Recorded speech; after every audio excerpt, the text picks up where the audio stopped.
Hey there, folks. Welcome to Spectrum Pulse. We talk about movies, music, art, and culture. And today we're going to be talking about the new album from Icona Pop, titled This Is Icona Pop. Okay, so approximately 6 months ago, back before I was regularly doing these reviews for every album that came out under my nose and browsing Pitchfork for the ones that slipped the net, I heard a song on the radio. I know, shocker. And that it had apparently been associated with the spin-off show from Jersey Shore that starred Snooki and Jay Wow, and yet had still received a certain amount of critical approval. Now, considering I tended to find those two facts rather disingenuous when paired together, I decided to take a closer look at the song, and it was discovered that it was titled I Love It by Icona Pop and featuring Charli XCX. To be completely honest, at the time, I wasn't that much of a fan of the song, mostly because it sounded like the same sort of fuzz-saturated house music with ephemeral lyrics and maybe one or two clever lines. But I did discover that the song had helped to propel Charli XCX's album True Romance out of development hell, and I figured, what the hell, why not take a look at that album, see what's there. And I did review that album, and I found it rather lacking. It was an expansive and well-produced dark wave album, but it threw out the hooks, the interesting lyrics, or any sort of personality courtesy of Charli XCX. It was thoroughly below average, and outside of rave reviews that just made absolutely no sense to me, I've spent the larger part of this year forgetting that it ever existed. Now, I Love It, on the other hand, stuck around a little bit longer in my mind, because mostly for the reason that the pop charts this year have absolutely sucked. Compare this year to 2012, for instance, which had songs that at least have some staying power in the popular consciousness. Sure, you might not have liked Call Me Maybe or Gangnam Style, but at least you remember them. Do you honestly think people these days are going to remember songs like Stay from Rihanna, or Just Give Me a Reason, or Roar by Katy Perry? So, of course, you're going to get some junk that's going to rise to the top when the charts have no idea what they're supposed to be. And so maybe it was the benefit of lower standards that I actually found myself kind of liking I Love It by Icona Pop. But then again, I can't deny that it does have a few merits. Like, it's the dual voices give the song a real populist appeal. It's got a lot of energy to match that real crackling instrumentation, and the sheer wild abandon of the song, particularly on the bridge, it's infectious. I can't deny that. I could see myself dancing to that song. So, with all of those qualities, I figured, hey, what the hell? And I picked up the international debut album from Icona Pop. How did it turn out?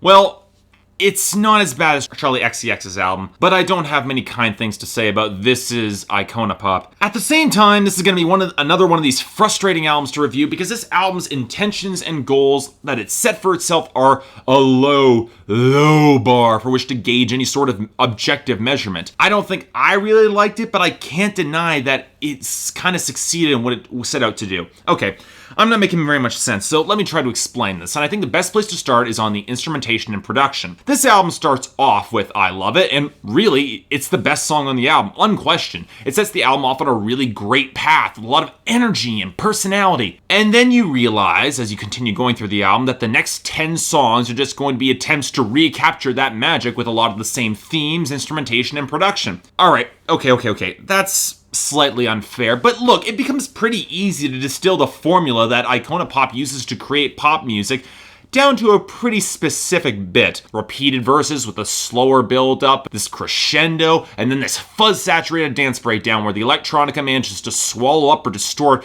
any of the chorus as the beat just pounds. And while I will give the production some degree of credit for the ability to write these crescendos effectively, well, it doesn't quite obscure the fact that the synths have a lot of rough edges and the grating moments that Icona Pop just seems to want to counter on their end with sheer volume rather than emotional delivery or texture. And any sort of organic instrumentation just quickly gets swallowed up in this roiling mass of beats and synths with nary a melody line or coherent harmony in sight. There's a couple moments when the guitars popped up and I was actually kind of enthused, but yet they just get swallowed up in a beat and nothing develops out of it. And they seldom develop into any sort of hook or coherent melody or solid, memorable something that will stick in the brain. Yeah, sure, I won't deny that it's catchy, and for the most part it's agreeable. It's not offensive by any way, shape, or form, but it's not particularly distinctive. The individual songs don't really stand out. They don't have a unique character on their own, and particularly in comparison with the other songs on the album. Now, I wasn't particularly kind to Avicii's album True that came out a few weeks ago,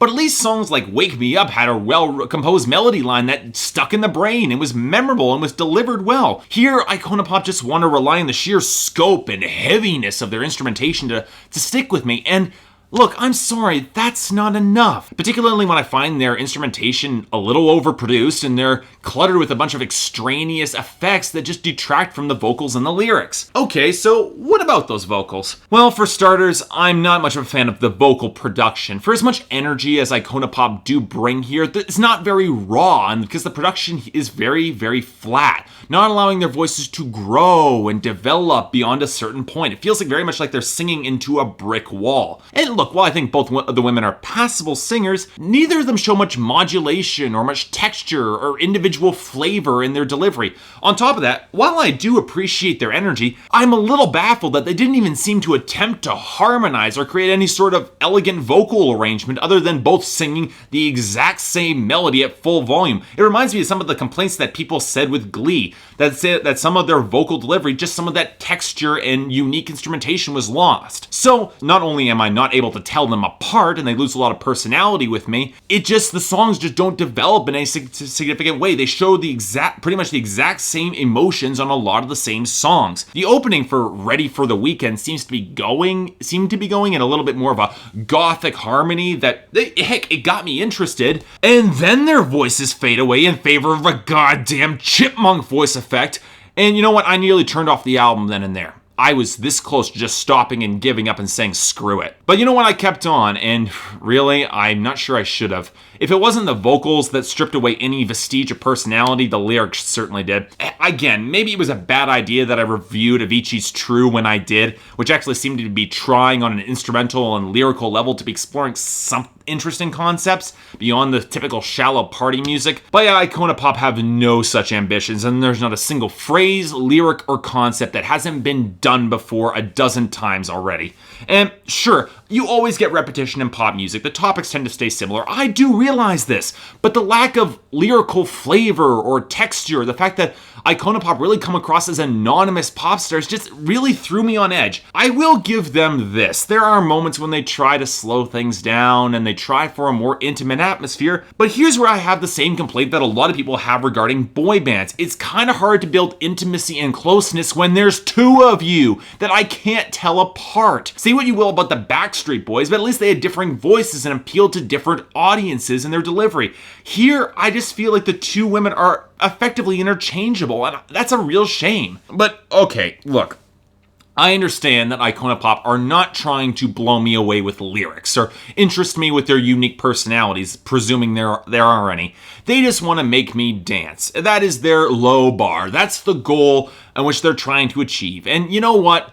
On that goal, they succeed. Okay, fine, I'll give them that. If I was at a club, I would probably dance to these songs. But when placed in comparison with other modern pop stars like Natalia Kills or Colette Carr or Kesha or Jessie J or hell, even Katy Perry, I have no idea why I'd be drawn to Icona Pop's personality outside of their instrumentation. There's no charisma here. And really, I find the instrumentation overproduced, lacking in good melodies or harmonies, and over the course of a full album, really kind of repetitive. I stand by the fact that this album is better than Charli XCX's True Romance, because that album did fail at the larger ambitions that it had, and it arguably was a lot less interesting and a lot less fun. I can't imagine dancing to Charli XCX's True Romance. Considering I wanted to like This Is Icona Pop a lot more than I did, I'm sorry, I'm giving this a 6 out of 10. And really, I feel like I'm being very, very generous here. Look, if you're a fan of this band, I think I Love It is a good song, maybe even a great song. And I guess if you want more of the same of that, you'll probably find no issues with this album. But frankly, even by the low standards of dance music, this album did nothing for me. I recommend you skip it. So yeah, a bit of a negative review, but these happen. Thanks a lot for watching, I really appreciate it. If you'd like to like and subscribe, I'd be more than grateful. If there's anything I might be able to do to improve my presentation, or if there's any other albums you'd like me to take a look at, I'd be more than happy to take a look. Until then, see you next time.